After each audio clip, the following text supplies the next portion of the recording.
ADR, this is King Black, back for another one. I want to show y'all my new pickup that I got from the gun store.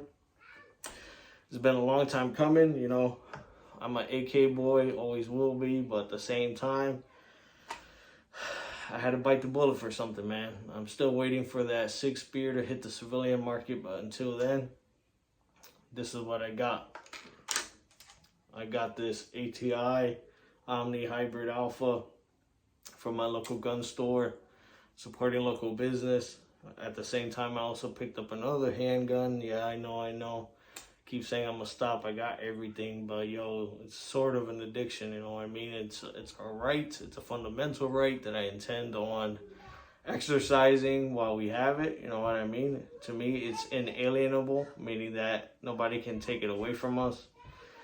But at the same time, you know, with everything going on, the climate right now, in politics, and with all the craziness going on with all these recent incidents, I thought now's the time to pick one up before things gets a little bit too little too late, you know what I mean? Some of us still remember the pre-ban days and post-ban days and, you know, just craziness, right? So anyways, came with a 60 round mag. So for a mid 400, a kid can complain. Yeah, you can find this online for about $3.99, but you're not necessarily gonna find them all the time with the flip up sites. So I had to jump on it. So hey, it is what it is. I added a Vortex Spark 2 red dot on it. It's beautiful. I love it. It's set right now at the height to cold witness with the iron sights or polymer sights or whatever. It's an awesome red dot, you know what I mean? I can't complain. Return to zero is magnifico, you know what I mean? Don't know too much about how long this is going to be reliable. Sort of reminds me of my service, you know, rifle a little bit. Obviously, it's nowhere near the same, but in terms of feeling light and everything like that, that's what I'm referring to. So my AK-47 feels a heck of a lot heavier than this. Then again, maybe it's just because I have my AK mag loaded. But ARs normally are pretty light. I mean, you can one-hand this thing pretty easily, you know. I don't know what else I can really do to it because it is a budget AR-15. You know, it's not Daniel Defense by any means, but I'm pretty sure that this can be combat accurate. This might not shoot pinholes at 1,000 yards or anything like that, but pretty sure it could hit a silhouette target from a few hundred yards away, which, you know, in an urban environment, when are you necessarily gonna need that much distance, you know what I mean? In a SHTF scenario, if you catch my drift, right? Because, like I said, I don't advocate anything criminal out here, even though I am, you know, a Lion King and everything like that. I don't care what organization you belong to. I don't advocate criminal activity, you know. I love the lifestyle. I love, you know, the philosophy of the organization that I'm in, or what it was founded upon. I just can't follow, and those with me don't follow the criminal mindset that has unfortunately plagued a lot of these organizations. And no, I'm not speaking politics, as I'm not mentioning anything specific. I'm just talking in general. But anyways, back to this. So I also picked up a handgun the same day that I picked this up. And, you know, it's all about my Second Amendment right? But I'll show what I picked up handgun-wise in a different video. But, you know, you let me know if you've ever bought an ATI AR-15 before, what your thoughts on them are.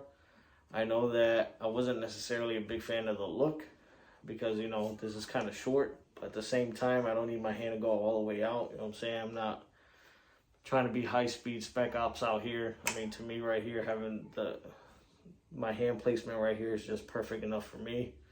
I know not a lot of people will agree with, you know, everybody has different grips and whatever. But in any case, I wasn't a big fan of the aesthetics at first, but it has grown on me. You know, it's obviously chambered in 5.56. I really wanted a 300 blackout. However, ammo prices for that are insane, so that's going to have to be put in the back burner. It's a 1 in 8 twist.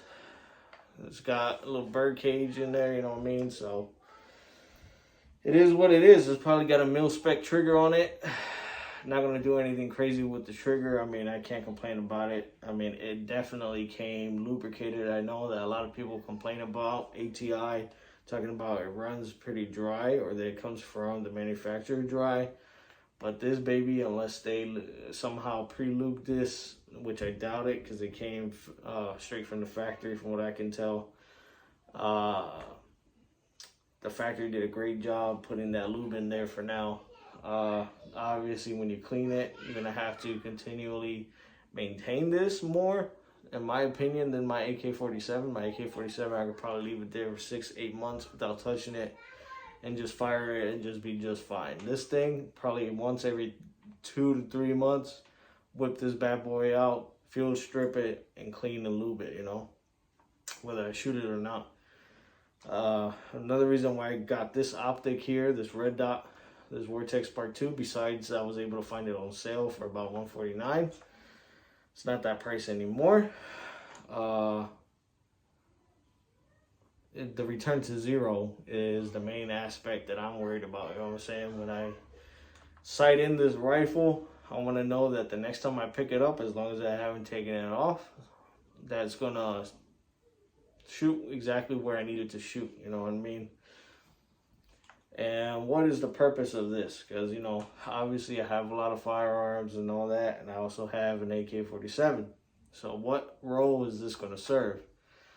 Well, this is going to serve a couple of purposes. I mean, this is going to be a range toy as well as just another home defense rifle. I don't really see much other use for it. I mean, I'm not going to go hunt hogs with it. Probably could with this red dot. Would be pretty sweet to hit a couple of hogs with that, or you know, whatever. But until I get my truck, it's not going to be a truck gun. So it's just going to be for keeping it around to protect the castle. You know what I mean? I got my handguns for when I'm outside the door. But I do have, on that note, I do have a story time I want to share with y'all. It's a dumb situation I put myself in for a second time with the female. And it's another reason why I always like to carry on my person, regardless of how the other person feels about it. She definitely felt a little bit iffy. So in that scenario, it was nearby, but it wasn't in the vehicle where we were at. So I'm going to share a little bit how you always got to be worried about your surroundings. Doesn't matter who you belong to, if you're part of an organization or you're a neutral person, you're just a civilian. You just got to be aware of where you go, what time it is, and just have common sense, you know what I mean? And not do teenage stuff like what I was doing. So I'll get into that the next video. Just wanted to share this new purchase. I'll show off the handgun that I purchased the same day with this in a different video. ADR, I missed y'all. This is King Black, out.